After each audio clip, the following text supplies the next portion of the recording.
It's the Raining Ducks podcast once again. Welcome to the show. Sweet Jer, Brandon, Jeff Morgan here with you. Tailgater crew along with the Raining Ducks crew. We're one and the same if you didn't catch that earlier in any of the other podcasts, but want to give a shout out to our key sponsor, Capital Nissan, right over there on the Salem Parkway and Cherry Avenue. So guys, had a pretty good game last weekend against Illinois. I wasn't expecting that good of a shellacking, to be honest with you. I thought Illinois would actually come to play, and they're no better than Michigan State, for crying out loud, at least from what I saw from my vantage point. I tell you, that first half was just a butt kicking, just flat out. I don't even know what else to call it. I want to call it even more. What it is. It was a football clinic put on by the Ducks. I like that. You know, Tez Johnson with that one catch. I mean, circus act coming down the sideline. That was absolutely amazing.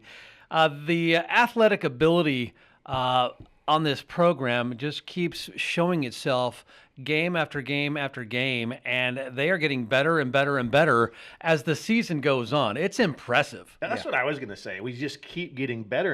And that one play, it was 3rd down and 7 or something like that, and he had like 6 seconds in the pocket, just kind of bouncing around looking. And then Tez Johnson said, I think he said something about in the after show. He's kind of zipping it. He goes, I better get to the middle of this field. Give him some help. And he tosses to him. And that move, it wasn't one move. It was 2 moves. He goes in and then back out, in and then back out. And I'm like, man, the only thing that reminded me of was DeAnthony Thomas back in the day. It was so shifty. That guy is just made out of rubber. That was so impressive to me, just the athletic ability of that kid. It reminded me a lot of the grab that Ryan Williams made in that Alabama game on the last touchdown Alabama scored. Just the body control and able to, juke and jive and miss the defenders and have them miss him and stay in bounds. That's what was, I think, really impressive, because when he cut over to the sideline, it looked like, oh, maybe he's going to go out of bounds, and then he was just able to keep it in a straight line. That corner and dives, dive for that pylon, and it was great catch and run by him. The getting better thing is the thing that is really, most on my mind after this game. I was watching something, it was a Illinois thing. I was wondering what it was locked on. I always want to know what the other Didn't you send that to all of us? I mean, whatever. you did. Yeah, that was really good. Well, and he's talking about it, and he's going, the thing that really got me was when he was talking about their basketball team, and he goes, the only thing that I can compare this to is back when Illinois started getting good at basketball and they played UConn, when UConn was the national champions, right? And they said, that's what we aspire to be. And then when he looks at this and goes, that's what we aspire to be. That team, I mean, there were no holes. I was so impressed with that. Just that simple little, from our side, I think that I've always had a little bit of a, maybe we're not quite good enough type of a thing, because we always seem to lose in the big situation, or we can't quite get over the hump towards the end of the year. This team looks like it can do it. We've had really good offenses throughout the years, right? Yeah. But this is the best defense that I have seen us have. This defense is elite. In a long time. Yeah, it's goes to like gangrene back in the early 90s when, the Rose Bowl, first Rose Bowl year. Peter Sherman, I believe, right? Yeah, Peter Sherman was a Back in the day. middle linebacker, That's and right. I think you had Alex Molden. Cornerback. Who's the other kid? His kid just played for us. Chad Cota That's played right. for us in that 95 season. And, the defense is just great. What I think is really surprising to not just maybe the teams know it because they've seen the film, they've watched the film. I think it's the fans that don't realize. They always think West Coast Pac-12 football is finesse and speed and flash. And they're finding out, as one of the defenders that Noah Whittington ran over, that it's not about finesse. This team is not built on finesse and flash and speed. We are fast. The Ducks are fast. But they're physical. Just they'll run you over. And Jordan James seems to prefer to run people over than to go around them. Noah Whittington, that reminded me of when Masoli ran over that guy in the Holiday Bowl against Oklahoma State. And who was the announcer? I can't remember that guy's name. I think he was the quarterback for Florida back in the day. But he just says, ran him right over. It's exactly what these announcers said when Whittington He just destroyed him. I mean, the guy's only 200 pounds. What is he, 5'8", 200? Maybe he's 5'10". I don't know, but just a little guy, Yeah. and he just destroyed him. I thought it was awesome. But he trucked two guys in that game. And I don't know who the guy. I don't know. Remember the number of the guy that he ran over going into the end zone, but he trucked number 22 earlier in the game too on the outside. Just ran him right over. You got to be impressed with him too. I mean, as a running back right now, I think that guy has the most potential to just really keep running after being hit. And I like the way that he is coming on. He wasn't like that at the beginning of the season. It seems like the last 2-3 games, I think he's really it's brought it. Absolutely. When Bucky Irving and him first got together, the two of them were like neck and neck. It was like 1A and 1B. Right. And then he lost. Well, you blow out a knee. There you go. He came I back think from that. that's I what tell you you, can say he's is- back. I mean, Yeah. he's been progressing every single game, and I always thought like he's just missing that little burst coming to the line of scrimmage and stuff. But it looks like he's got it back. Yeah, that's what I would agree with that. It looks like he's getting better throughout the year, and that's a year-long, 18-month recovery from a torn ACL, and he wasn't there yet at the beginning of the year, and now he's getting some of that pop and that burst off the line that I think we're starting to see now, which is great because it's great to have two running backs, even better to have three. Or 4. Dude, we saw keep 5 going. running backs. DeJuan Riggs at the end Riggs of that for the game. first time. Woo! He Dude's looked quick, good. man. He's fast. Yeah. Yeah, they've got a lot of speed and a lot of athleticism. And Dylan Gabriel, can't say enough about this guy. Had another interception, but overall, he played fantastic. And the running that he is doing, the option read, he's reading that extremely well right now, and he's keeping all those defenses off balance. The guy, going back to that podcast, the Locked On Illinois or Lion Eye or whatever the heck that is, I mean, he was saying that, they're a good ball club. But I don't think they're a very good ball club. I mean, after looking at the Ducks, I mean, he's saying the Ducks are elite. Well, I mean, we're watching them every week, and we don't really – are they really that elite in our mind? I don't know if they really are or not. But when you see these guys progress, but this guy is still saying Illinois can still go 10-2, and they still have to play – I think their schedule is actually pretty easy right now. But what we can look at is they went to Penn State and lost 21-7 there, and the Ducks pretty much dismantled them. So – I don't think there's any real competition in the Big Ten except other than Ohio State, who we played. That was a phenomenal football game, and they were just jacked. But it seems like after that game, the Ducks have gotten so much more confident just in they're not playing the opponent, of that caliber. But I'm telling you, the Michigan game coming up here, that's going to be a big sign because Michigan, did they knock off Illinois? No, Illinois knocked them off Yes, at they home did. 21-7. So this is going to be really interesting. I think the Big Ten overall is mediocre. Huh. I hadn't gone down that road yet, but I tell you what, the difference to me in this team, we've had a lot of good offenses in the past. Marcus Mariota, Jeremiah Johnson was still one of my favorites that year that he just ran over Oregon State. But looking at it this year, it's the defense, and I was just to a man, this defense is elite. You just think about those two guys in the middle, and Brian and I were talking about this on the way over. We were talking about, I was bringing up guys like Haloti Nada and DeForest Buckner and Eric Armstead and Igor Olshansky and so we've had some big guys. We've had some good guys. But we haven't had all these guys All at the same time. right. Yeah. Jamari Caldwell and I got it right. Yeah, no, thank you. I saw that little hint into your eye, going, "Hey, you finally got it." Derek Harmon. Those two guys in the middle are beasts.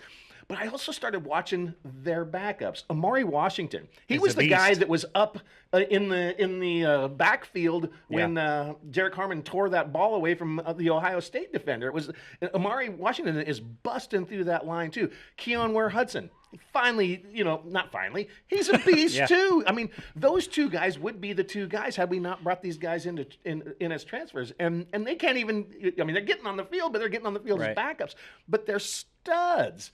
And when we get Birch back too, with those guys and either Mateo or Tuioti on the other side, I mean, there is so much depth in this. And so I started looking at linebackers, and I'm going, well, what's going on with the linebackers? And I was thinking, Justin Jacobs came from Iowa, and he was, he was going to be a guy that came in and plugged was the hole supposed to for us be and supposed to elite. be the elite guy. So I was like, gosh, I haven't seen him a whole lot on the field. I started rewatching this Illinois game though, and he flashed a lot on this game. did. But the guy that super flashed me was Devin Jackson. Jackson. Holy moly, that guy is so fast, but he's big and he knows what he's doing now. He's making the right moves. He's in the right position to make the plays. But you go across the linebackers, they're all good now. And then you get to the secondary. Oh my gosh, we can just keep going.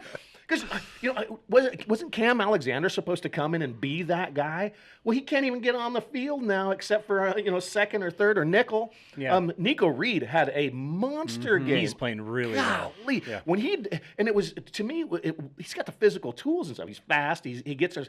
But he was reading the plays so fast. When he got into the backfield on that guy that was they threw the pass out in the flat, and he recognized it so quick that he busted past the guy that was blocking him and went inside another guy and tackled him for a loss. I was just like, man, that is a good play. And I'm looking at the that's 9. That's Nico Reed again. Wow. I love seeing Jerry get excited. I love the defense, man. This is the difference between us and teams in the past. We've had good defenses. This defense We've had good is elite. starters. We've always had good starters. We've Yeah. never had the Depth. backups, the depth that where when Mateo goes off the field because he's tired and Tatum Toyota comes in when Birch was playing, that's not a drop off. They're about the same guys. The opportunities that they've had in these last couple of games because Birch was out is invaluable now. Yeah. I mean, my gosh, Mateo is just a beast. And you know who Devin Jackson reminds me of is Justin Flo with a mind. Like he's not just like a in control, locked on, yes. control, and not like he's as fast, he's as physical, but he also takes the time to read the play and diagnose it, not just run straight to wherever he thinks the ball is, and that was Flo's problem. Uyagalele has had a couple of key tackles too. That guy is where he's always in the play. If you just watch, he's always there. He's reading. All these guys are so smart. And I have to give a testament to Dan Lanning because he's a solid teacher of the game. Yeah. And these guys have learned so much just in this season. You can see it. This is the progression. And I think I'm going to have to retract the mediocre phrase because when we start talking about all the players that the Ducks have, it's just like there's no doubt these guys, they're a cut above. There is no doubt about it. And so the Ducks defense makes them look mediocre because of what we're seeing. It's absolutely amazing. If you go look at all of the guys that have transferred out over the last 2 years since Dan got here, they're starters on other teams. I mean, what's your boy for performers. LSU? I forget his name. Braden Swinson. Stud. Yeah, stud. I mean, he's all SEC. He's got a ton of tackles for loss, sacks. I mean, that guy's all over the place. I love that guy when he was for the Ducks, but I'm like, we're not really missing him. But no. God, that would be another great piece to have. But man, our depth is stunning. Yeah. It is. It's great. And it's fun to watch. And the fans, you can tell they're excited. The other thing that guy stated, the Illinois guy on Locked On, Illini, he stated they said this is the loudest stadium they've ever played in. And it wasn't even close to being as loud as the Ohio State game. I mean, I'm just listening to this guy. It's like, dude, you don't even know what you're talking about. It was very muted in the stadium on But Saturday. it was still loud. Interesting though that they come in and they view that place and it's just it's got that reputation. I find that oftentimes when I go into something with expectations beforehand that they rarely live up to it. But it seems like these guys coming in, the Autzen experience is living up to its reputation. Yeah. They went away with that going, wow, it's that legit. place was loud. It's definitely legit. There's no doubt about it. Everybody knows about it. People don't want to come back to Autzen Stadium, and there's a reason for it, and that's it. Hey, we're going to have to get out to a quick break. Jerry Harris, Brandon Haynes, Jeff Morgan here with you on Raining Ducks. Brought to you by, at the end of this little segment, Green Acres Landscape and GA at Home. Let me ask you a question. Do you have knee, hip, back, or shoulder pain? Do you hurt just going up and down stairs or getting in and out of your car? What if I told you there was a solution? One that requires no surgery and no downtime. I couldn't even run 10 steps, without having pain. Just feel results within days. Contact us today and find out if regenerative medicine is right for you. This could be the first step towards a new and pain-free you. Hey, welcome back to the Raining Ducks podcast, which is also being aired on 1430 KYKN, the flagship station of the Ducks. Actually, I can't say flagship. We're just the affiliate. Flagship, that's a different realm, I think. Yeah. So I think that goes national. It goes somewhere that we just don't go. So here we are. But actually, in the podcast, we do go national. We go all over the world. So tell your friends. the Was that like a? interwebs. Did that sound like Trump or something? It did. I was going to break into it's the greatest thing ever. That is so funny. Okay, hey, I want to thank John Strow from Mid Valley Media for producing this fine podcast for us. He's been on the helm since the inception back in September. So I think we're getting into our second month, which is fantastic. Yeah, and if you've seen any improvement over the last 8 weeks, it's probably because of John. It isn't because of us. Well, John has a special set of skills that he can edit, and so he can cut stuff He has a out. particular set of skills. A particular. Yes, I couldn't remember that exact word, but yeah, I didn't make that one up on my own. Quite frankly, I hardly ever do. So, anyways, Jerry Harris, Brandon Haynes, Jeff Morgan, along with you for the Reigning Ducks podcast, and Ducks are having a phenomenal season. Ding, number one, and 8-0 on the season, number one in the country for the second week in a row. Going into the big house of Michigan. We were kind of toying about going to this game back in the day, but I think you're going to Wisconsin, I aren't am you? going to be at Wisconsin. Yep. So we'll have to figure that one out. But that's going to be fun, by the way. That should will be should be good at Camp Randall. That'll be a good time. But first things first, Michigan. They're really struggling. National champions from 2024, and they are a team that is a far cry from what they were when Harbaugh was at the helm. They are really struggling. You got Warren at quarterback, 3 touchdowns, 6 interceptions. They took on Michigan State at home last weekend and barely got by. Yep. What was that, 21-14? Is that what the final score was? I can't recall. But 24-17. maybe it was 24. 24-17. Anyway, it was a 7-point win. We'll give it that. I've got so many scores in my head. I wasn't can't remember easy which. for 'em. I'm not looking at my phone like Brandon over here. I learned I'm it trying to from go watching off Jerry. memory. First of all, shout out to the I can't call them the Commanders? Redskins. The Commanders. There you go. The Redskins yesterday for that Hail Mary pass. If anybody saw that, phenomenal. Ding. Ding. I tell you what, Michigan's paper tiger. They had a great year last year. What does that mean? I don't know. Just came Where did into you my get head. that? So They look big and bad, but they aren't Yeah. anything. I think on paper you think they're okay, but once they get on the grass, they're not much. But they suffer from years past. Harbaugh was a stud last year, took them to the national championship. They got an awful lot of credit coming into this year, even though they lost a ton of seniors. They lost a ton of people through the portal, and they lost their head coach. And it still baffles me that Texas got so much credit for having beat them. And, we all saw what Well, we Georgia didn't know did at to that Texas. point. I mean, Sure. seriously. Absolutely. And then, Texas barely struggled to beat Vanderbilt, Yeah. But anyhow, So Michigan. did Georgia? They, Or that was at Bama? what? Who also struggled to beat Vanderbilt? Or did Vanderbilt Vanderbilt beat beat Alabama? Alabama. That's Yeah. right. Yeah. That was after the Georgia win. I'm not picking on Vanderbilt. Vanderbilt's a solid Apparently they're a program solid this year. team. They're not elite, like our defense. But when you look at Michigan has really struggled to throw the forward pass. They just yuck. Their running game it's is good. bad. Their defense is still good. But I was looking through their defensive statistics, and hard word to say. It is today. But I think their defense is still really good, but their offense can't stay on the field long enough to give the Abysmal. defense any. I mean, it's just Yeah. so I think some of their defensive those things don't look as good as they could. Stats, Jerry. Defense. There we go. Stats. Yeah. Thank you. See, John, where were you on that one? Yeah, come on, I John. can use stats. Gosh. Should we throw out a sponsor right now? Advantage Heating and Air and Electrical.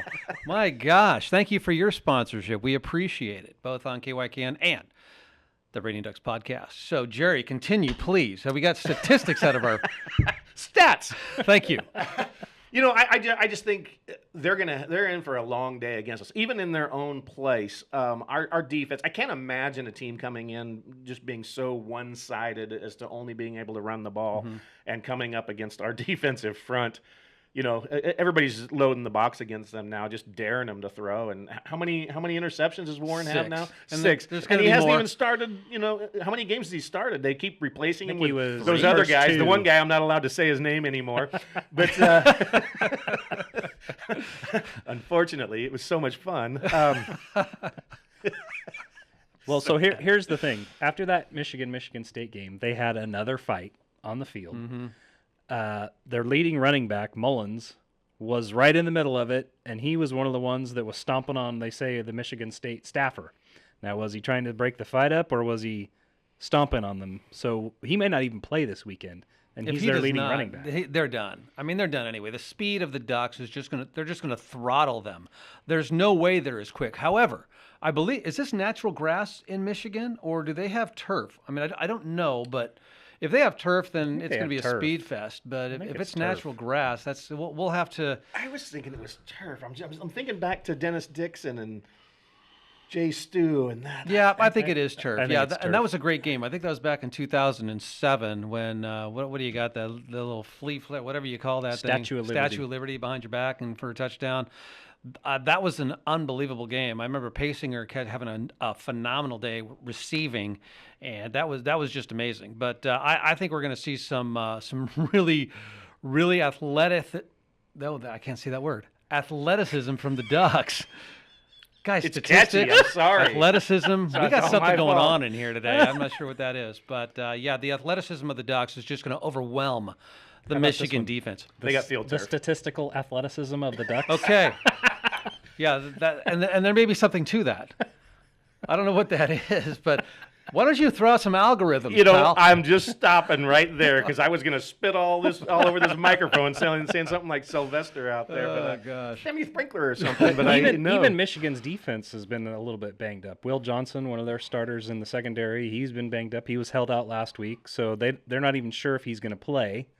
And so, they're going to be a shell of a team. It's interesting watching that Illinois guy again. I'm giving him a lot of credit. I wish I knew his name. I'd give him a shout out, and maybe somebody'd watch him. But he was saying on there too that in the Michigan game there was a lot of open receivers with Michigan, but their quarterback couldn't hit them. They Right. couldn't do that against Dylan Gabriel, and they didn't, and they got burned for it. But when he was watching that long pass downfield, and I had a big cameraman right in front of me right there. I was like, dang it, I'm looking. And I was like, that's got to be picked.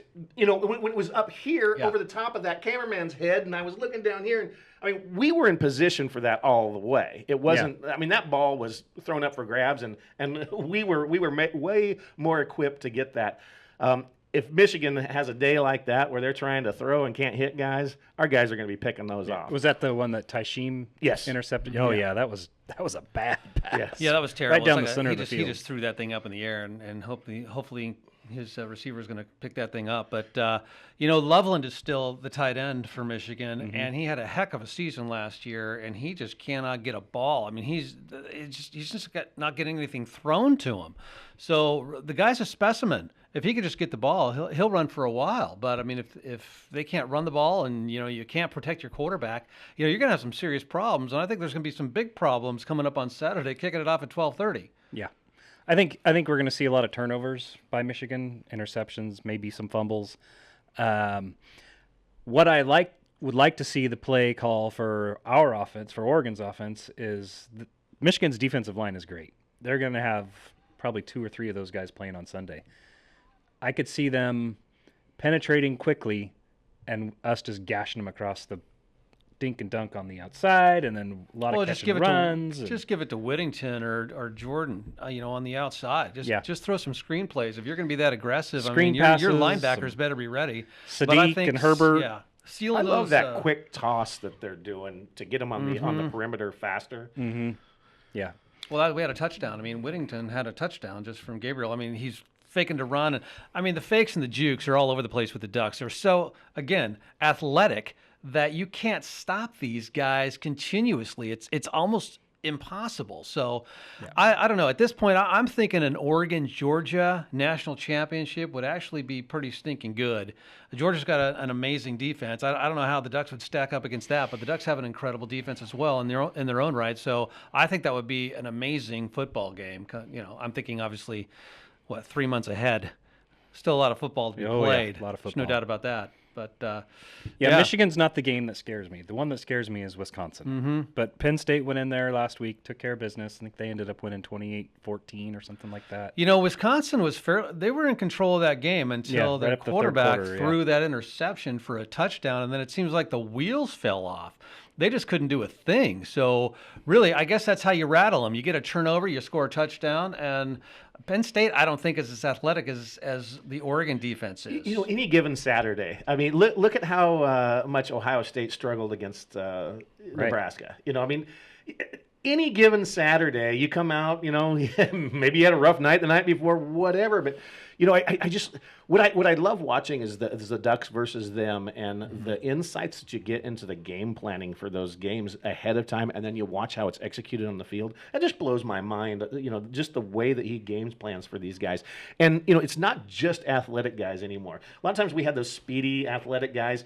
We got big athletic guys now. We got dudes all across this roster, and that's the thing that is, even on an off day. I mean, we had an off day against Idaho. We had an off day against Boise State, quite frankly. We had off days until we met Ohio State and played pretty darn well, and we've throttled the teams with our growth since then.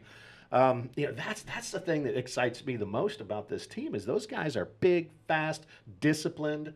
And I think Lanny's got their attention. Has got them right where he needs them. Yeah, and I would go so far as to say that maybe we didn't have an off day against Boise State. Maybe they're just good. I mean, Jonte's a phenomenal back. It's incredible. I mean, he'll be a day one pick in April. Did he just have a bad game or something, or a bye week or something? He ran for like 100. Dylan Gabriel went to the top odds for the Heisman this past week. He didn't break 200 yards. They played UNLV on Friday night. They squeaked one out. What a loser. He didn't break 200 yards. And he only ran for like 128 yards or something like that. They're a good ball club too. So Yes. Yeah. They are. But I I was think really that, impressed with them against the Beavers. so back to Boise State and that game, 2 games into the season, I think that the Ducks were not really cohesive at that No. point. They're still trying to figure it out, and I think that for the most part, they figured it out.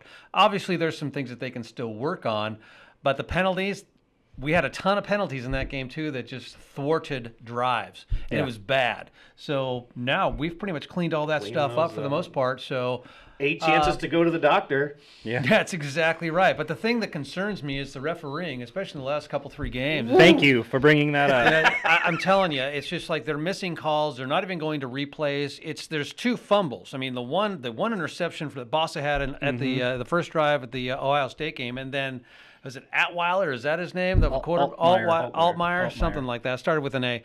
Anyways, I mean, the guy it was a clear fumble. It was. And it was on the ground, out of his hands, and they didn't even review it. They didn't do jack. Should have been a touchdown for Derek Harmon. It should have been, but we were You thinking about didn't that. see clear calls from the refs either. It didn't act like they were in charge at all. I mean, I was rewatching the replay, and the announcers were saying, "Well, what happened there?